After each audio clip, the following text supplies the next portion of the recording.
I know a lot of you want to go straight to ICU because y'all have goals of either being a nurse anesthetist, CRNA, you know, doing all these different things like that. But at the end of the day, you have to grasp the fundamentals. Like in ICU, like it scares me deeply to know that if you're in ICU, your critical thinking skills need to be like literally on fleek. Do you understand me?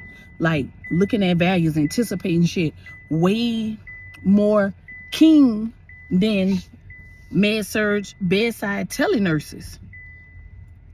So I said all that to say this. If a patient has chronic hypoxia,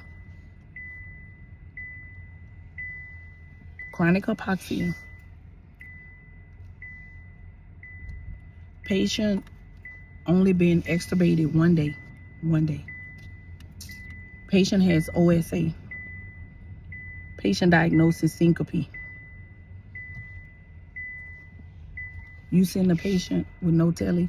I can understand not having continuous pulse ox because not all patients have continuous pulse ox.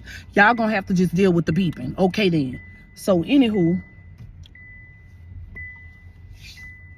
the patient had a teleorder, continuous pulse ox. Patient's supposed to be on BiPAP at night. Let me tell y'all new nurses something. You can't just say, oh, I didn't see no order, or my charge nurse looked and then she didn't see it in there. You can't depend on nobody else for a patient that you was taking care of. You gonna have to go see that information for yourself. You can't say that the charge nurse say there was no order there because it was an order there. It was an order there for tele and continuous pulse ox.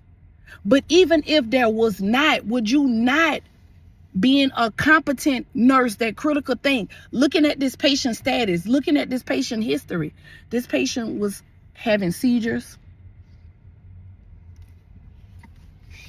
When people have seizures, airways are important, right? Airways and safety. Patient got obstructive sleep apnea, supposed to be on BiPAP at night. Oh, well, I kept the patient on 2 liters. No, what you were supposed to do was call respiratory and have them put the patient on the CPAP or the BiPAP at night. The patient is apneic. That's the treatment for OSA.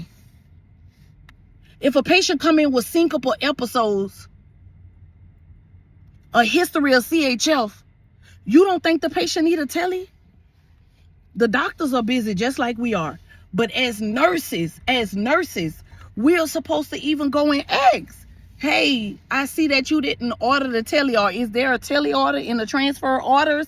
Because this patient do have a history of CHF, having active seizures, has chronic hypoxia on 3 liters baseline at home, and you send that patient to me 9 monitored.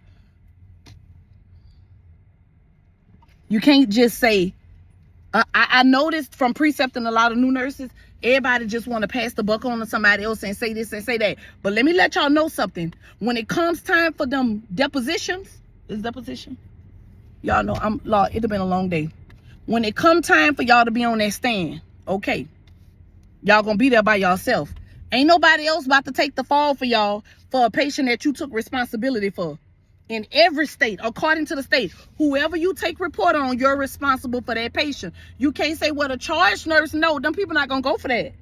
They was looking for you to critical think and be a competent nurse for the patient that you took full responsibility and accountability for. Understand?